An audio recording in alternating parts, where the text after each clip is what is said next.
Almost 17,000 crore रुपए का notice मिला है जी। GST demand and related tax demand Delta Corp को सर। दीप, मैंने स्टॉक ऑफ द डे में भी रखा है, लेकिन वही वाली बात है कि स्टॉक ऑफ द डे में क्या करोगे आप, लेवल्स जो हैं। पहली चीज़ तो ये समझ लीजिए कि हुआ क्या है।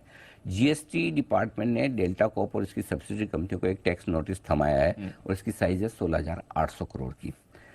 अब इसके बाद में मैं आपको दो ही लाइन बताना चाहता हूँ जिससे आपको अंदाजा लग जाएगा कि पहली लाइन तो ये है कि ये नोटिस की साइज इतनी बड़ी कि कंपनी का अस्तित्व खतरे में है। Yes sir.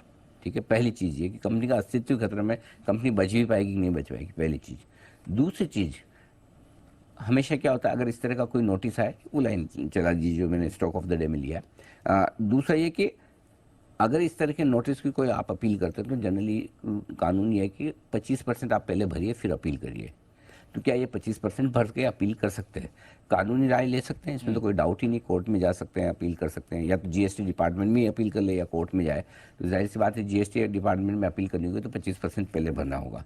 कंपनी के पास जो लेटेस्ट आंकड़ा मेरे पास है 129 करोड़ रुपए का कैश है, इसका 25% आप समझ लीजिए 4,000 करोड़ के ऊपर का। ये इस टैक्स नोटिस की साइज क्या है वो जरा सा मैं आपको साइज समझाना चाहता हूँ।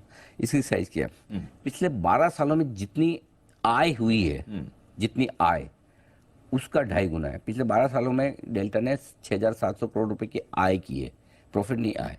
जितना प्रॉफिट किया उसका 15 गुना है। प्रॉफिट किया है टोटल मिला के 1,100 करोड़, डिमांड 16,800 करोड़ की, 15 गुना प्रॉफिट है। ठीक है, और बताता हूँ आपको, जितनी कंपनी की नेटवर्थ है उसका 8 गुना है।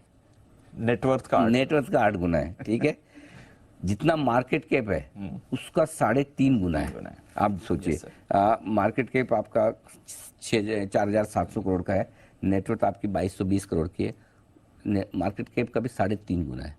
तो कहाँ से भरेगी, पॉसिबल ही नहीं है। और ये जब से वो जीएसटी काउंसिल की बैठक में नियम बदले हैं तो ये पुरानी टैक्स 2017 से लेकर उसके बाद की ये टैक्स डिमांड आई है। अब देखो क्या होता है, सस्टेन हो पाता है नहीं हो पाता है। अगर नहीं होता तो फिर कंपनी खत्म है। हाँ, मतलब अगर जीएसटी डिपार्टमेंट ही जीतता है कानूनी मामले में तो कंपनी खत्म है। अभी ये एक बट रेट्रोस्पेक्टिवली कैसे दे सकते हैं? डीप क्या है, यही सबसे बड़ी प्रॉब्लम है हिंदुस्तान में कि जीएसटी किस तरह से लगाया जाए। ग्रोस रेवेन्यू पे लगाया जाए, बेटिंग वाले रेवेन्यू पे लगाया जाए, बेटिंग से हो रही इनकम पे लगाया जाए, इसको लेकर लंबे समय से विवाद चल रहा था। फाइनल एक डिसीजन आया, जो डिसीजन भी आया इनके फेवर में नहीं आया। अब जब डिसीजन इनके फेवर में नहीं आया तो पहले जो कंपनी जिस तरह से वो कर रही थी, अब उसकी टैक्स डिमांड आई है।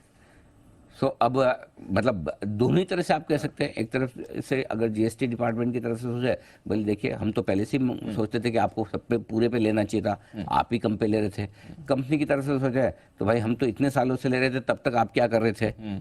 करेक्ट, अगर मैंने कम जीएसटी लिया पहली बार दिन से आप मुझे बोल दो कि पहले आप ले लो, अगर नहीं होगा तो हम वापस रिफंड करेंगे। एक्चुअली करना भी यही चाहिए था, राइट, लेकिन वो बिजनेस मॉडल ही वायबल नहीं होता। एग्जैक्टली। तो आई थिंक ये बड़ा टिपिकल सिचुएशन है। अब दोनों के अपने अपने लॉजिक बराबर है कि क्या सही है, क्या टैक्स डिपार्टमेंट के हिसाब से उनका सही है, डेल्टा के हिसाब से उनका सही है। लेकिन पॉइंट क्या है, पॉइंट ये कि हम किसी प्रॉब्लम को इतनी बड़ी क्यों होने दें। एग्जैक्टली।